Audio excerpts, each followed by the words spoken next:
हमारी पैदाइश पे फैसला सुनाता है। ख्वातीन के हकूक़ के लिए आवाज़ उठाना अमूमन ख्वातीन का ही काम समझा जाता है।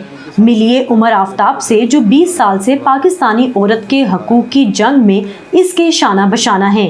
1999 में उन्होंने वुमेन एम्पावरमेंट ग्रुप की बुनियाद रखी, जिसका मकसद ख्वातीन को मुआशी तौर पर मजबूत बनाना था।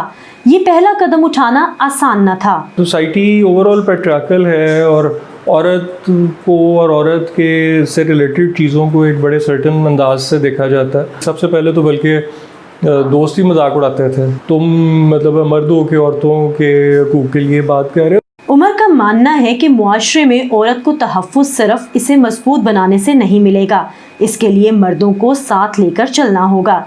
इसीलिए जब उन्होंने घरेलू तशद्दुद के खिलाफ आगही के लिए 2005 में वाइट रिबन नामी तंजीम कायम की, तो सिर्फ ख्वातीन को ही कानूनी मदद फ्राहम करने पर नहीं रुके, बल्कि मर्दों के रवैयों में तब्दीली लाने के प्रोग्राम्स भी शुरू किए और कम उम्र लड़कों की सोच मुस्बत बनाने पर तवज्जो देना जरूरी समझा। जितना औरतें अपने राइट्स पे अवेयर होती गई तो हमने देखा कि तशद्दुद बढ़ता गया, क्योंकि मर्द जो है वो जब औरत अपना राइट मांगती है तो वो उसको एक रिबेलियस एटीट्यूड समझता है कि वो तैयार नहीं है उसको राइट देने के लिए।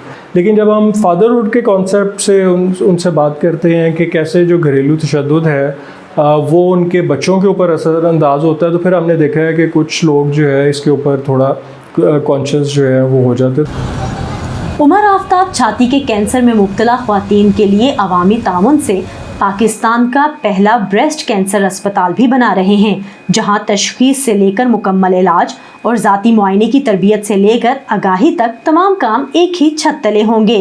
सिर्फ ब्रेस्ट का वर्ड जो है उसको लेना जो है वो हमारे लिए बहुत साल एक चैलेंज रहा। जब हम पहली दफ़ा पंजाब के एक डिपार्टमेंट के पास गए एक बिल्डिंग को पिंक कराने के लिए, उन्होंने कहा जी ये तो बिल्डिंग सिर्फ ग्रीन होती है, ये पिंक नहीं हो सकती।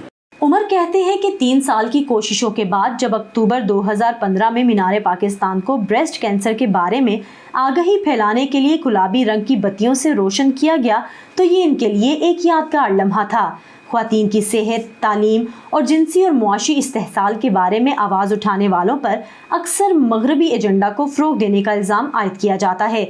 उमर इस तनकीद को यूँ रद्द करते हैं। अब मेरा ये सवाल लोगों से होता है कि यार अगर तुम्हें ये कहा जाए कि तुम अपनी बच्ची की तरबियत जो है वो अच्छी तरह करो, या तुम अपनी बीवी को मारपीट ना करो, या उसके साथ अच्छा सलूक करो, या अपनी बहन को विरासत में हिस्सा दो, तो ये वेस्टर्न एजेंडा कैसे है?